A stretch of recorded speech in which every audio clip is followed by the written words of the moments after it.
Hello, everybody. Welcome into another edition of Pigskin and Burnt Ends College Football. It is Texas college football as we head into week 14 with just chaos and madness happening around several leagues throughout college football. The SEC, the Big 12, Texas college football teams still hoping for playoff appearances. We got some on the cusp. We've got, a couple that I think are shoo-ins. We've got some that just, while maybe deserving, won't get in.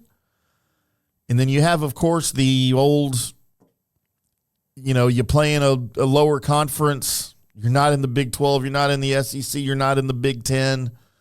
And we'd love to see you there, but no thanks. As it is, Pigskin and Burnt Ends. I am IndyCarTim. Welcome into FanStream Sports. Welcome in to the College Gridiron Coast to Coast Network. Here live from the FanStream Sports Studios in North Dallas. We appreciate everybody popping in. This thing's been fun this year as we get down the home stretch here for the regular season and the with our eyes on the college football playoff now, as we mentioned. But this thing's been fun here in year one of Pigskin and Burnt Ends. I wasn't sure how this thing was going to go, just talking about, Texas college football, but I have come to find out, as I thought, that local fans care about their local teams. And that's true in college football or college athletics as well. Just because you didn't go to a school geographically, if you're close and you're a sports fan, you just sort of by default cheer for that team. I mean, unless there's a specific reason not to. Clearly, Aggies fans in Austin are not going to cheer for the Longhorns and vice versa. I've lived in North Texas most of my adult life. And I, obviously, if you've listened to this show, my rooting interest, where my allegiance lies in college football. If you're watching the video, you see my giant mug here, Texas A&M. However, in North Texas, I've found myself over the past 50 years fans of the Mean Green, especially the Mean Green, because I've been close to the Denton area for the most part. The SMU Mustangs, the TCU Horned Frogs, the Baylor Bears. And that has come to be true of people that I've talked to since we started this show, that, you can be a fan of these programs. You didn't have to go there. So this has become quite a popular journey, and I'm so appreciative for everybody that has made this possible. Clearly, the College Gridiron Coast to Coast Network, all those boys over there, TJ Reeves, everybody that's part of that talked me in, honestly, to doing this. I'm so glad that you did, because this has been a lot of fun, and we are not done yet. We've got a long way to go. This is just a Week 13 recap. We'll talk a little bit about Week 14 as we enter Thanksgiving week. By the way, happy Thanksgiving to each and every one of you if you are listening. I hope you have a safe week. I hope you have an enjoyable week. If you're not with family, I hope it's because you don't want to be with family. If you are with family, I hope that goes well for you. I cover NFL pretty much too. So, Thanksgiving Day for me for the last umpteen million years has been a work day. And that remains true this week as the Cowboys and the Chiefs will face off at AT&T Stadium, and we'll be there to cover that and bring all of that to you at fanstreamsports.com. But this is Pigskin and Burnt Ends. We need to remind everybody, as we do each and every week, that this episode is in part brought to you by Ticket Smarter. The 2025 college football season is well here, and we know you're looking for the best seats at the most competitive prices. We want to make sure you take advantage of Ticket Smarter and their mobile app. We know more than ever that buying college football tickets online requires trust. Ticket Smarter has partnered with over 100 universities and 24 conferences as their official ticket resale marketplace. They've also partnered with ESPN Events as an official ticket resale partner as well. It's easy for me to say. You can purchase your tickets quickly, securely, and at the best prices on the secondary market with the Ticket Smarter mobile app or at ticketsmarter.com. We still have our same two great offers for you guys. If you can save $10 on your purchase of $100 or more on TicketSmarter by entering the code LWOS10. And if you spend more, you can save more because you're not going to spend just $100 on college football tickets. I can tell you right now. You're going to take friends. You're going to take family. You're going to spend more. But you can save more because if you spend more than $300, you can use the promo code LWOS20 and save $20 off your purchase at ticketsmarter.com or the TicketSmarter mobile app. All of these codes are good, of course, throughout the entire season. They're not just one-time codes. You can use them over and over again to save for the best selection of the seats to this year's biggest games, and we've got some big games coming up. Don't wait. Get the best selection and pricing now with TicketSmarter, and remember to use our codes LWOS10, LWOS20. Think smarter. TicketSmarter. Thank you, TicketSmarter. And I have heard, by the way, from some of you listeners and viewers that have taken advantage of that. And we appreciate you guys supporting our sponsors all across the board here at College Gridiron Coast to Coast and at FanStream Sports. But let's get into some of the action, shall we? And we will start with the fantastic Texas A&M Aggies. Look, to be honest, this was not a test. Jimbo Fisher did not suit up at quarterback for the Samford Bulldogs like he did years ago. However, his son is the kicker for the Samford Bulldogs.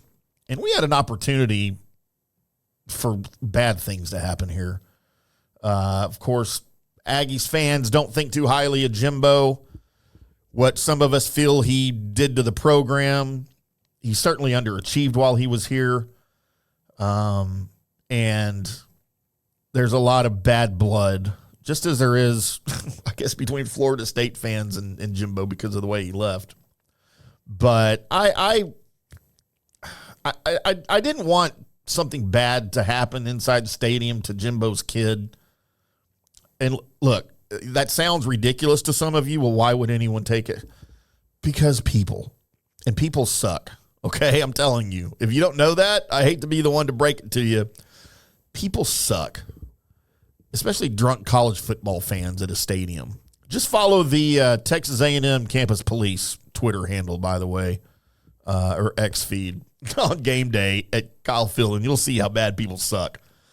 But I just didn't want things to be said. I didn't, it sounds really stupid, but I had an actual fear in my brain of Jimbo's kid being the subject of criticism and people taking out their feelings on his dad to him. And did not hear any of that happening. I'm really, really glad that did not happen.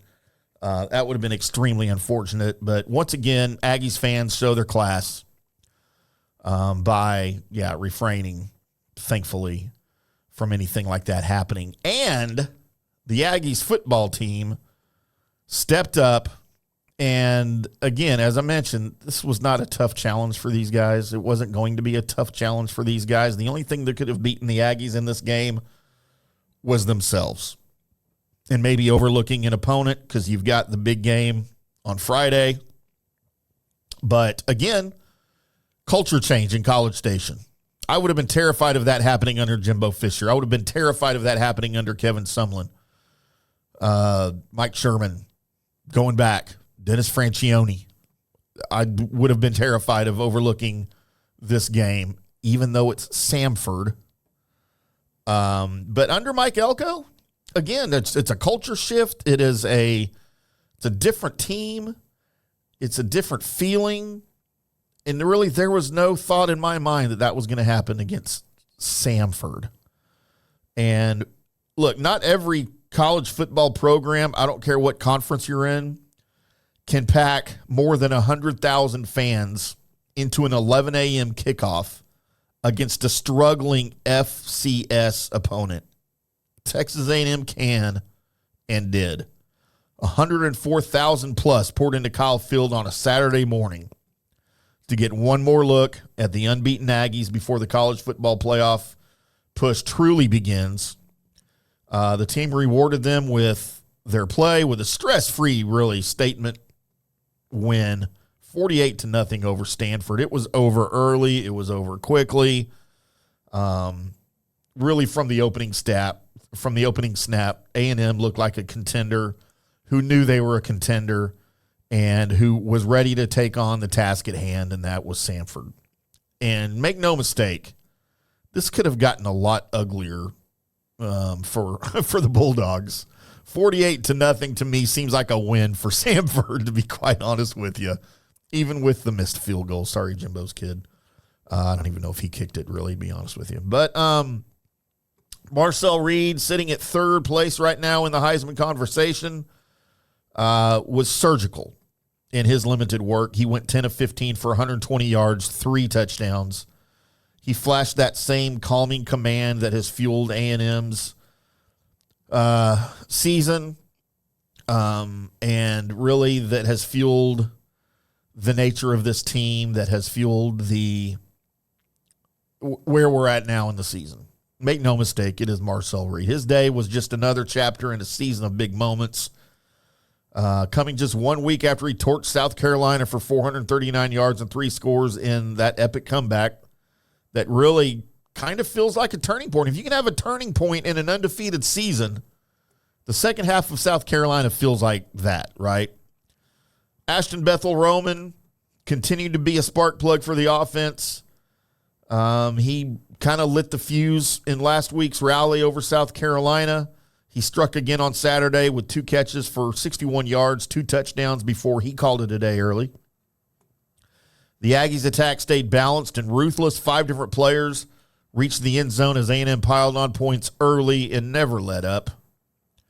The defense was just as dominant. They slammed the door every single possession on Samford with the shutout. The Bulldogs' best chance came after a muffed punt set up a field goal try, but it went wide, allowing the shutout to continue. Another attempt followed. Defensive lineman Ashton Funk swatted that away to preserve the shutout. Of course, the 12th man made his presence felt, too, in every way possible. This year's on-field 12th man representative, I'm going to butcher his name. My apologies. Nana Bodie Owusu notched his first career sack, and the Kyle Field crowd went nuts. They really turned every possession that Samford had into chaos, and that's everything you expected in this game. So 11-0, the Aggies turned the page to Black Friday and the long-anticipated showdown with number 17, Texas. With an SEC championship bid on the line, Kyle Field is still humming. A&M looks like they're ready for their biggest stretch of the season and maybe even something bigger after that. And we'll get to those Longhorns here shortly. So, yeah, for the Aggies, you beat the Longhorns, you're in the SEC championship game. If you lose to the Longhorns, you're not in the SEC championship game. Still going to make the playoff with a loss, but you don't want to lose to Texas. Number one, ever. But to keep your perfect season going, and this thing shouldn't be close. We will preview that for you guys at another date before we get to Friday for sure. But all of that said, let's talk about those Longhorns. As Arch Manning has maybe his best day as a collegiate for the Texas Longhorns. He kind of had that kind of afternoon that makes the box scores sparkle and the highlight reels loop all week. 4 touchdowns, another one on the ground. He even caught one on a trick play as the Longhorns outlast Arkansas 52-37 on Saturday. And on paper, it's the perfect season-saved performance. In reality, though, it's more of just like a temporary stay of execution, I think, for this team. Texas was supposed to be the finished product of this year, the preseason number one, playoff expectations, the whole swagger package with Arch coming in, starting the season. But instead, the Horns are 8-3, clinging to the edge, and I mean the absolute edge of the college football playoff conversation, and they have to have a win over the Aggies on Friday just to keep their case alive with tons more help. So they have to win. and they need a ton of help. Look, Arch had the game of his life against, I'm not going to say against a crap opponent. I mean, I know what Arkansas has gone through this year. We all know what Arkansas has gone through this year in the SEC with a coaching change. They have not lived up to standards, but that's a tough defense. That is a tough Arkansas team, and it's a rivalry game for sure. But Arch was spectacular. He became the first Texas quarterback to throw, run, and catch a touchdown in the same game. And he did it while posting a career-high 389 passing yards. He also connected with DeAndre Moore Jr. for 3 scores. He looked like that unstoppable version of himself that Texas fans have been waiting on since that game against Ohio State. His receiving touchdown came on a reverse from Parker Livingstone and was pure athletic chaos. A twisting high point grab that felt more wide out than quarterback. Was not a great throw, and Arch had to leap and contort his body to make that catch. Livingstone added a 54-yard touchdown catch too. Arkansas kind of looked like at times they had no interest in tackling anybody in space. And it was what it was for sure. But before anybody starts planning playoff travel for the Longhorns, let's talk some context. Arkansas is 2-9, winless in the SEC, and in full free fall after firing Sam Pittman midseason. The Razorbacks have lost 9 straight. Texas scored 52 on a defense that I said isn't that bad, but it's certainly not, near the top in the country. But again, it's a rivalry game. Arkansas was still hanging around at halftime. It was 24-20 Horns. Taylon Green's third quarter interception gave Texas a short field, and that really is what helped create the separation. If Arkansas hadn't self-destructed, again, right on schedule as they seem to do after halftime every week, this game could have been a lot tighter and it could have gone completely differently. But the Longhorns played it well. They did what they had to do. There is some concern here, especially as you prepare for the Aggies' high-scoring offense, is Texas has now surrendered 30-plus points in 3 straight games and did it again while missing linebacker Anthony Hill Jr. with a hand injury.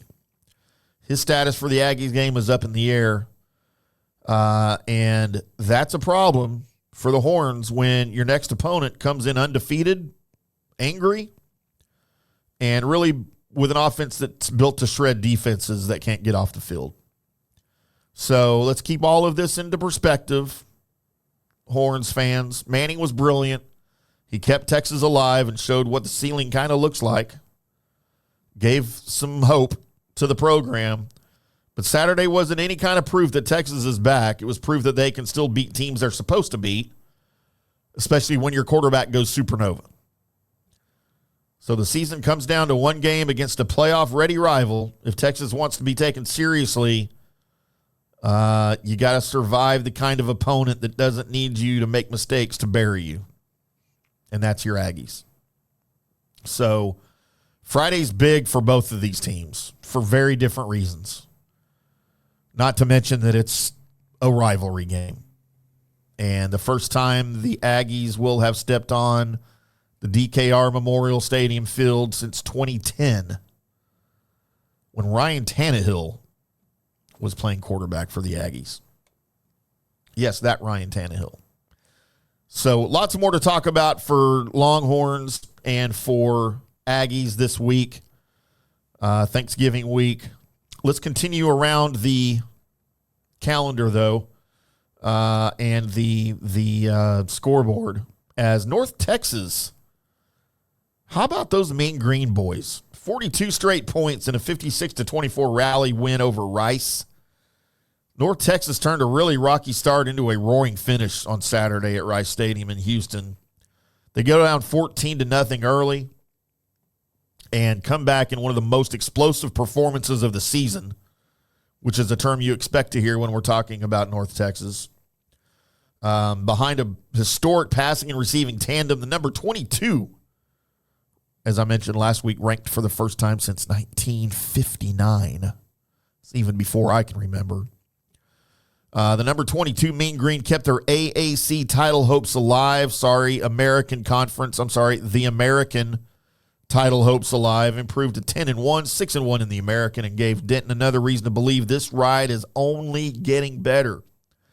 And with every performance that we see from the Mean Green, it makes that second half performance against South Florida in Denton just more and more confusing and inexplicable to me.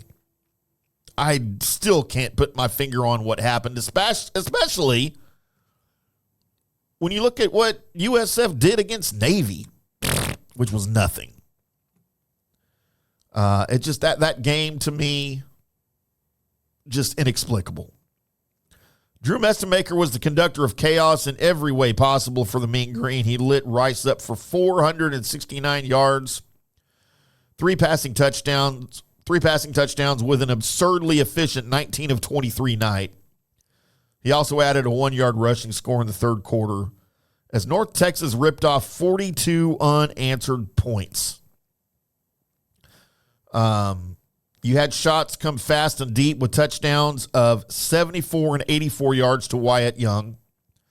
Another 56-yard strike to Trey Williams before halftime. And then they flipped the game from tense to a track meet that Rice could not keep up with. Young was even more ridiculous. He set an American Conference single-game record with 295 yards and 2 touchdowns, the most receiving yards by a Division I player this season. So while the air game was stealing headlines, though, running back Caleb Hawkins delivered the knockout blows on the ground with 97 rushing yards and 3 touchdowns. North Texas finished with a staggering 640 total yards, scored at least 50 points for the 6th time this season, and won its 5th straight game.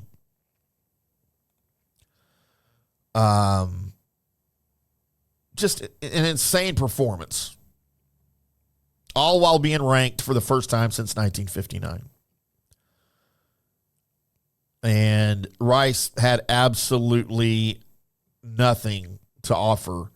As a matter of fact, Rice coach Scott Abel said after the game, quote, "When they scored to make it 14-all, you really felt kind of, I don't know if it was tension on our sideline or we lost that energy that we had so much in the first quarter. Some of that is that we have to grow up. They punched back. How do you respond after you get punched back? We didn't respond very well." End quote. Boy, that was the truth. So North Texas keeps it a 3-way tie atop the American with Navy and Tulane. Morris kept it simple about what he wants to come up next. The head coach of the Mean Green said, quote, "Just win for us. That's been our motto pretty much all year long. We've never gotten ahead of ourselves. We've never talked one time about the conference championship until tonight, because if we win this one, obviously, we will have a chance to play for it," end quote. So up next, the Mean Green host Temple on Friday with everything still right in front of them and an offense that just looks unstoppable. Exciting stuff, man, for the Mean Green. For sure, coming up. So you boys and girls, college football fans in the North Texas area, in and around Denton, I hope you're a North Texas fan. I really, you don't have to be an alumni, but, man, that is one of the teams here locally that is doing everything right. Great coaching staff, great game planning, great play calling. Like I said, that one hiccup at home against USF just seems crazy to me right now. It did at the time, too, as I was there. But good Lord, how did that even happen? We'd be talking completely differently about the Mean Green if not for that debacle, that second half debacle. Another local area team that had their work cut out for them entering the weekend. The Mustangs rolled past Louisville. Not something I anticipated, but they keep their ACC title hopes alive as they take care of business in a big way on Saturday, steamrolling Louisville, 38-6 at home. They go to 8-3, 6-1 in conference, And with one more win plus a little help, they'll be back at the ACC championship game for the second straight season in just their second year in the conference. Quarterback Kevin Jennings was the engine from start to finish. He threw for 303 yards and 3 touchdowns while adding another score on the ground, posting his third consecutive 300-yard passing performance. He was sharp. He was in rhythm. Went 29 of 37 and was constantly keeping the Cardinals' defense guessing and off balance. And that's what a good passing game will do for you. His highlight moment came late in the first half on a wild 5-yard touchdown toss to T.J. Harden, where Jennings had to reverse field to evade pressure and then flipped a dart while still on the run to push SMU's lead 21-3. It was the kind of play that just screams confidence, and it's the kind of play that just screams at a quarterback hitting his stride here in late November. SMU set the tone early with a Jennings 2-yard touchdown run on the opening drive that kept piling it on with timely strikes to a stacked receiving group. Jordan Hudson delivered one of the day's best plays with a leaping 7-yard touchdown catch near the goal line, getting his 1 foot down in bounds despite tight coverage. Ymir Knight capped off the party in the fourth quarter with a 6-yard scoring grab in the back of the end zone. It fit perfectly into a day where SMU's offense looked balanced, explosive, and completely in control. Louisville was banged up. They were shorthanded, and they never, ever found a rhythm either on offense or defense in this game. They were without starting quarterback Miller Moss and leading rusher Isaac Brown, and they only had 228 total yards as redshirt freshman Harrison Adams made his first career start and battled, but SMU's defense really made life miserable for him throughout the game. They limited Louisville to 6 points and slammed the door completely after halftime. And now the path for SMU is clear. You win next week at Cal, and then the Mustangs will need either Georgia Tech or Virginia to slip in their ACC finales, and you're in. You're in that ACC title game for the second straight year. As, you know, they probably have a little bit of revenge going after the Clemson loss last year. But with Jennings playing lights out and the roster believing in themselves again, the Mustangs are going to be headed into this finale with Cal with momentum, swagger, and a real shot to make this season even bigger, and maybe even bigger than last year if they get a little bit of help. Not all was flowers and ice cream for our local Texas teams. The Baylor Bears got absolutely rolled by the Arizona Wildcats. 41-17 was your final there. The Bears fall to 5-6, 3-5 in the Big 12. The Wildcats moved to 8-3, 5-3 in the Big 12. And the story of this game was Arizona's defense, who really was on its heels kind of in the early going, as one of the nation's best offenses marched in for 2 quick scores. That's the Bears. But once Arizona found their footing, they stopped the Bears right in their tracks. Kedrick Riscano ran for 3 touchdowns. Jabari Mann returned an interception for 34 yards and a touchdown, and Arizona used a dominating fourth quarter to roll over Baylor on Saturday.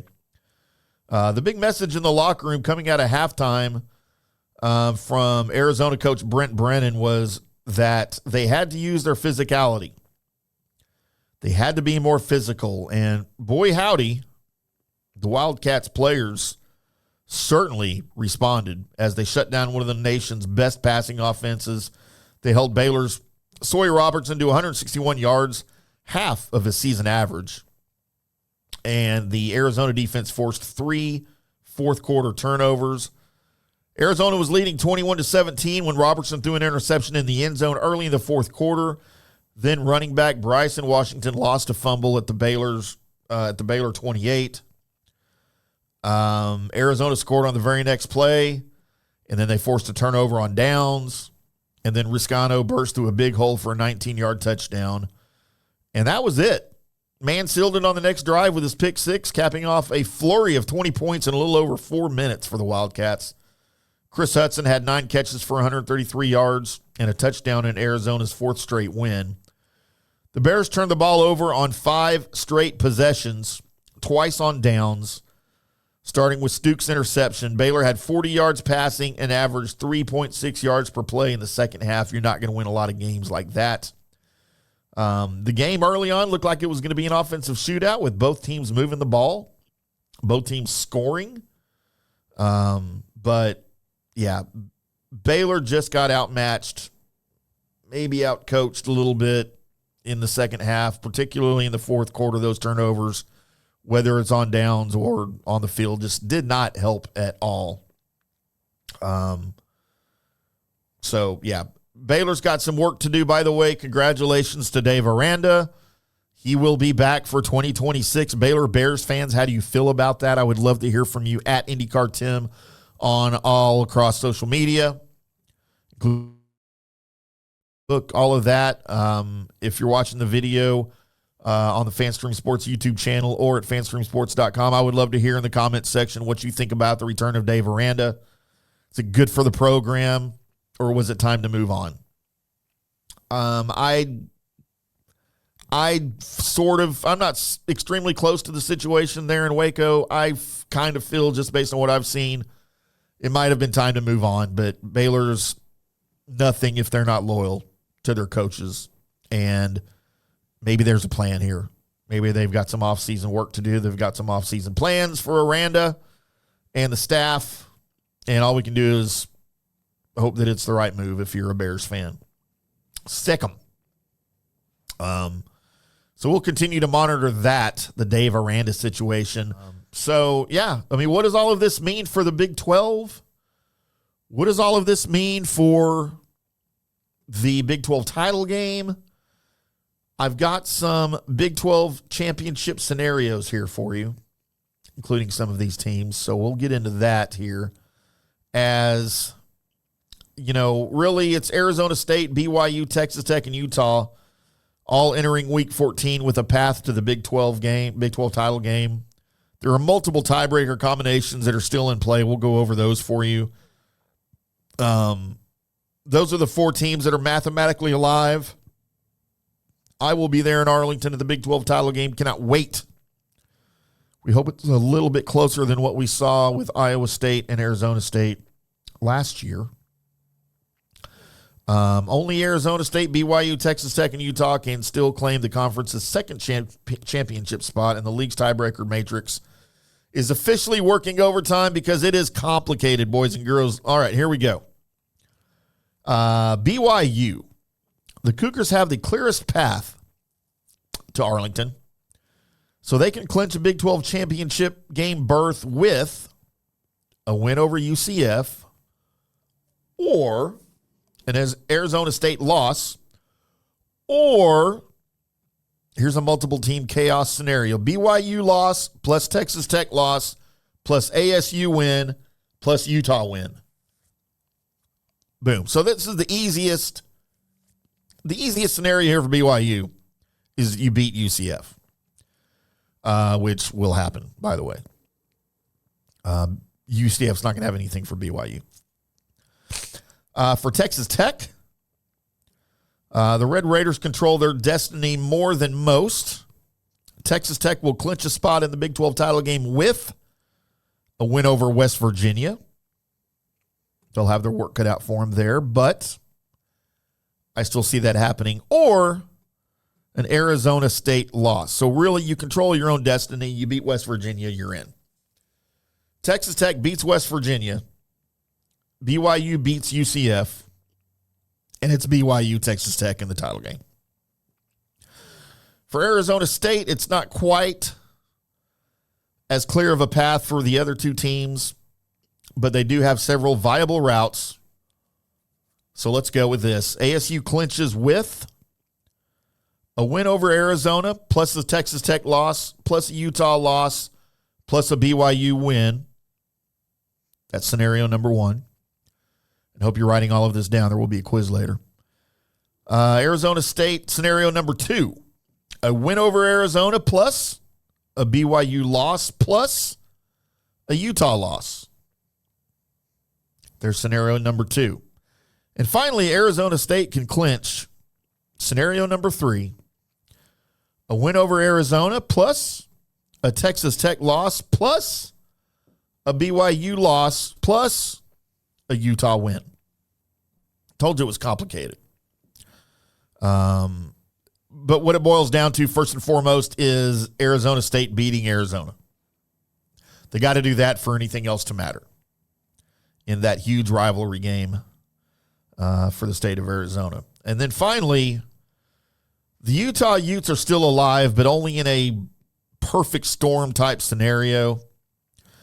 And it all starts with a win over Kansas. So Utah gets into the title game with, there's just one scenario here, a win over Kansas plus a Texas Tech loss plus an Arizona State win plus a BYU win. That's it for Utah. And this perfect storm scenario starts for them with a win over Kansas. So week 14 here in the Big 12 will determine everything. The combinations suggest fans for all of these schools will be scoreboard watching nonstop. Whether it's BYU locking it up early, Texas Tech punching its ticket, or a full-on tiebreaker meltdown pushing Arizona State or Utah through, the path to Arlington here remains wide open entering the final weekend, even though we've got our two favorites here that appear that they're on the most certain path. It does look like the Big 12 has embraced chaos all season, which I love. I love chaos. I love sports chaos, whether it's pro, whether it's college, high school, whatever. I just love sports chaos. It's great. And certainly here for week 14, the Big 12 is saving the most dramatic chapter of chaos for the last week here. So there is your Big 12 scenarios. Coming up here the following week, if you need your little calendar to show you who's playing this week. In the Big 12, it is Utah at Kansas on Friday, 11 a.m. Central. The big Arizona State hosting Arizona game is at 8 o'clock Central on Fox on Friday. On Saturday, 11 a.m., you've got Tech at West Virginia. 11 a.m., Houston at Baylor.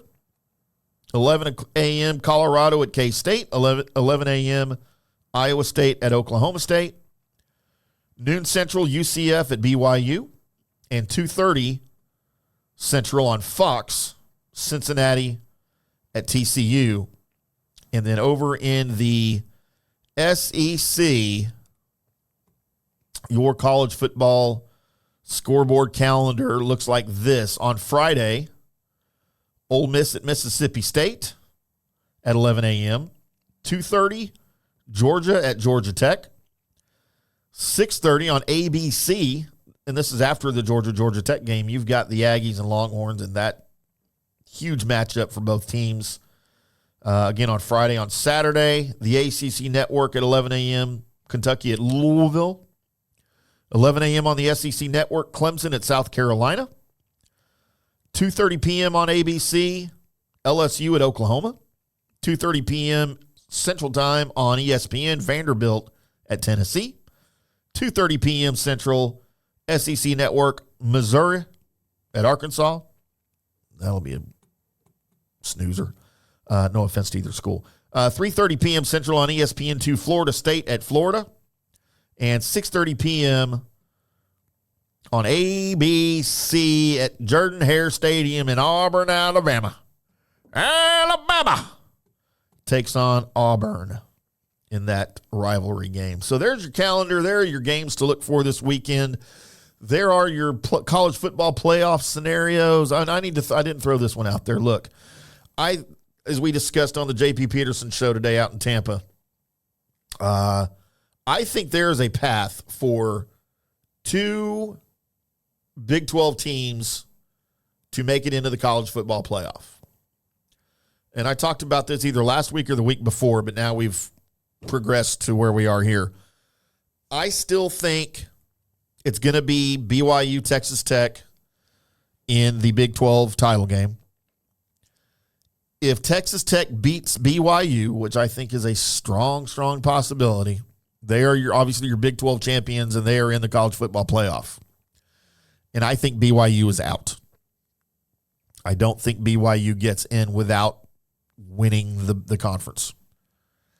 If BYU beats Texas Tech in that unlikely scenario, obviously BYU gets in, but I still think the committee lets Texas Tech in by virtue of their regular season. And if that's the case, there's going to be probably an SEC team that gets left out. And I think regardless of what happens in Auburn, I think Alabama is that team that gets left out.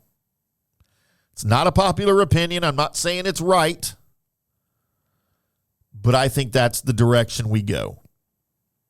Even with a loss, I think Texas Tech gets in. And I think it pushes Alabama. I think it pushes them out. Again, is that right? I don't know. That's what I think is going to happen. Debate me. I mean, I'll probably lose a debate, but that's just what I think. So, yeah, find me social media. Let me know what you think about that scenario or in the comment section under the video. Would love to talk to you about that. If you're listening on the College Football Coast to Coast Network on your favorite podcast app and you need to or desire to interact with me, it's at IndyCarTim on X. That's probably the best place to do it. Or find me on Facebook. I'd be happy to talk to you. Follow me. I'll follow you back wherever we do the following. Instagram, I don't care. I'm still IndyCarTim on Instagram. Would love to talk to all of you over there for certain. But for now, that's going to wrap things up here on Pigskin and Burnt Ends. Not a lot of barbecue talk this year. We just haven't had time. I got to get kind of feeling the show out here a little bit. What we do need to do, though, is have some barbecue experts on the show to talk barbecue. The burnt ends part of the Pigskin and Burnt Ends that we have just not paid attention to. If you're a barbecue guy and you'd like to give some of your pointers, or you've got a restaurant anywhere in our listening range, which I guess is earthwide, that you would like to promote, talk about why you're better than your neighbor, or why St. Louis barbecue's better than, or Kansas City barbecue's better than Texas, why Carolina barbecue's better than Texas, or the other way. Come on the show. Let's talk about it. That's what we do. That's what we're supposed to be doing here. So, yeah, reach out to me. If you need to email me, info@fanstreamsports.com. Email me there or find me on social media. X, probably the best place to do that, at IndyCarTim. And we would love to talk to you about your barbecue. And let's debate the best and the worst. What kind of sauce do y'all like? Vinegar-based? Ketchup-based? I don't know. I have my thoughts. Let's talk about it. Week 14 coming up in college football, including all of the Texas-based schools. We will talk about that next week on Pigskin and Burnt Ends. Special thanks to Ticketsmarter.com and the Ticketsmarter mobile app. LWOS10, LWOS20. Those are the promo codes for you. Until next week, boys and girls, we'll see you.